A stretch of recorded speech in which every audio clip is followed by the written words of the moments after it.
Guys, it's early morning. Today I'm gonna talk about discernment. What is discernment, man? It's having a feeling. I should have Googled it. I'm just coming off almost BSing it, man. I'm not gonna lie to you guys.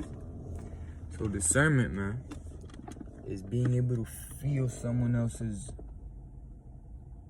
emotions, the feeling a room gives off, the feeling there is at that time. Being able to discern is being able to know, just have wisdom. You see what I'm saying? Like, for example, if you see someone eating a lot of pizza, not working out, you're gonna discern they're going through something and they're gonna get heavy. See what I'm saying? It's being able to feel, I guess, a vibration. You start to find out what's unnecessary to your life, like, for example, sugars, smoking, carbs, and excess food, rather than when the hunger goes away or just the food sits perfect in your stomach. You're able to discern when that moment is. It's kind of like a Holy Ghost thing. See what I'm saying? You have to meditate, find your neutral, and see what takes you out your neutral and why it takes you out your neutral. But you gotta be strong. You can't just be super emotional and say, "This took me out my neutral because they said no." There's probably a reason they said no. If you tell someone, "Can I borrow your pen?" and it's their only pen, they're gonna say no. "Oh, he doesn't like me." Man, shut up, man. Stop being so emotional. Like, it's just his only pen. Why would he give up his last pen because you came unprepared to school? That's unfair to him and unfair and not cool on the person who's asking for the pen. Feelings get stronger. When a situation is awkward, you know it's not you. It's the time. It's the room at the moment. But it's not always like that, though. Sometimes it's just you feeling that way. You see what I'm saying? Just because a room could be awkward, that just means, hey, I'm gonna chill out. I'm not gonna talk too much anymore. This is a time to shut up. This is a time to be quiet. If the room feels awkward, sometimes it's not even you. Sometimes the other person is a little awkward and it's passing on to you. When someone is upset, you know it's not always you. It's like giving advice to yourself. You see what I'm saying? It's not coming from a bad place, but a righteous one. For example, if you tell someone, "Hey, if you eat a lot of pizza, you're gonna get heavy. You might as well eat some veggies, some greens, whatever. Stick to fruits instead of processed and fried foods." Now they're mad because you're telling them what to do. Or if you tell them, "Hey, you should clean your room so you could have a clean space.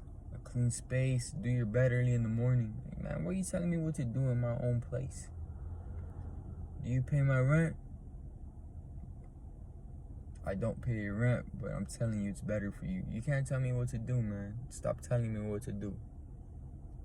But it's advice you give to yourself, but someone else took offense to it.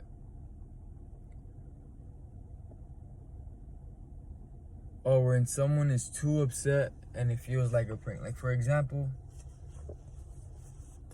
I had the TV on at work. I was playing, I forgot what movie. But in the movie, Dave Chappelle was coming up and doing stand-up, but as a character. I forgot what movie it was, man. It was the one with the black man with the glasses. He gets super big. He reaches inside the building, eats the turkey leg instead of picking up that girl. He goes from super heavy, he's a scientist or something, and he goes super skinny, and then once that DNA goes away, he goes back to heavy. So that movie, they were talking about private parts, male and female, and this guy got super mad at me. Like, this guy is 60 years old, and he got mad at me because the TV was playing, talking about female and male parts. Like, I understand why you're upset, but there's a way you kind of deliver something.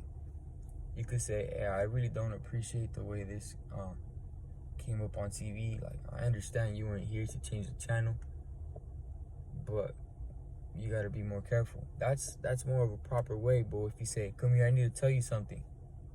The TV, man, the TV was playing something. It was talking about whoop whoop in front of two ladies. Are you serious? Like, bro, come on, like, stay away from me, man. Why are you coming at me like that? Like, I could rock you if I wanted to. I'm just playing. I'm not like that. But this guy came at me all mad, so mad. Literally, my boss defended me. Like, bro, that's how bad this guy came up to me. This is how bad this guy's energy was. My boss defended me. It's crazy, man. You never want to be that way, to the point where someone who shouldn't really be standing up for you stands up for you. It makes us look bad. Whatever, man. Whatever the point is, you're better than that. Whether someone likes you or dislikes you, of being negative or judgmental. Like, for example, if you do something like,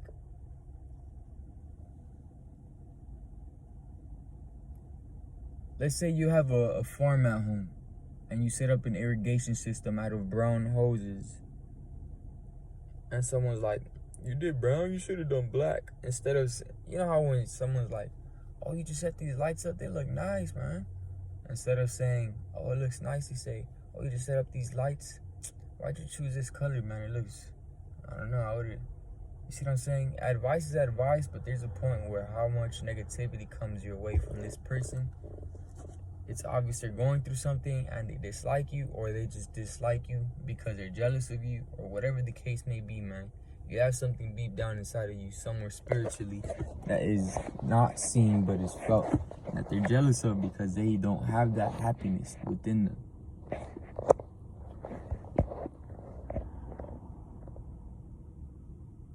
They might be awkward or negative, but you discern when others join the room, they change as they become nicer.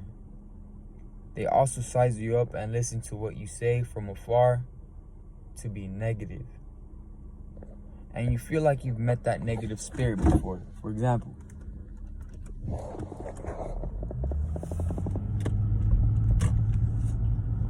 man,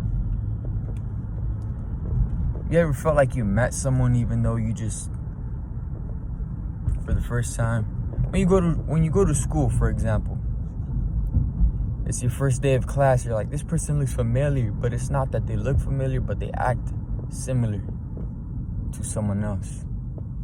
The way they talk, the way they act and dress, this person seems familiar in the spirit. That's how it is. I don't want to talk too much, man. I gotta go out, do my thing before my day gets too late and I can't finish what I'm supposed to be starting. You guys be good. You guys stay blessed. We're blessed. Appreciate whatever you have. We have life. Someone couldn't get up to use the restroom today. Someone doesn't have a job. Someone doesn't have an opportunity. Someone doesn't have a roof over their head or food at the table. Just because you missed something doesn't mean you don't have something else to make up for that. Get up and do it yourself when you have the opportunity. Other than that, man, we gotta stay strong, and I'm out. I'm good.